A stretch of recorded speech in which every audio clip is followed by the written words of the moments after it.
Our brains are wired to distrust and fear what we don't understand.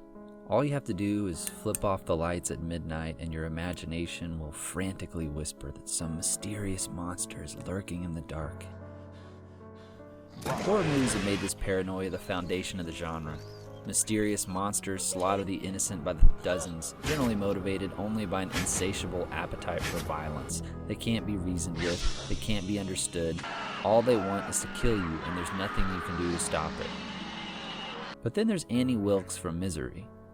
I'm your #1 fan. Unlike most horror villains, we get to know Annie intimately. When my husband left me, I wasn't prepared. It wasn't an easy time. For a while, I thought I might go crazy. Yeah, she's a cruel and unstable psychopath, but we also see how vulnerable and lonely she is. I love you, Paul. Your mind, your creativity. That's all I meant.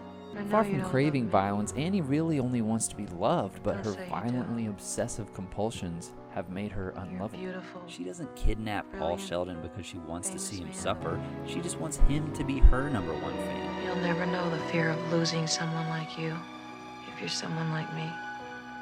Audiences rarely get the chance to connect with the motivations of horror movie villains in this way, nor do the victims typically ever have such a close relationship to his or her antagonist. The relationship between the monsters and heroes of horror movies is usually as simple as a lion's relationship with an antelope.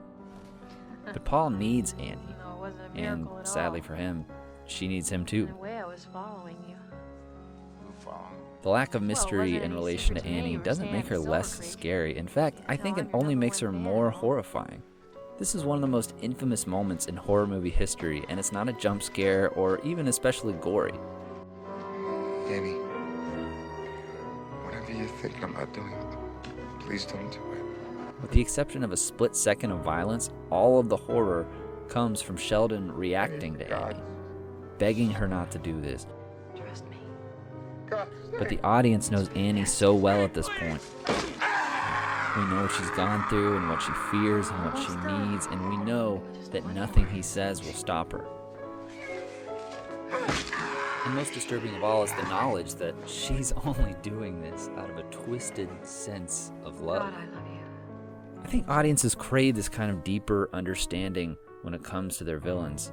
Look at Silence of the Lambs. The murderous and mysterious Buffalo Bill is a wonderfully memorable villain, but the character that everybody is drawn to is undeniably Hannibal Lecter, who, while he does still have a cartoonishly insatiable appetite for violence, also had a close relationship with Clarice, as well as desires that anybody can relate to.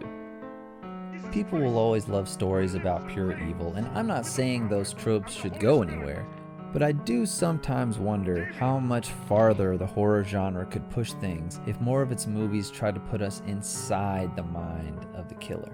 Because if we can follow and empathize with a monster, then that means there's a monster inside all of us. And what's scarier than that?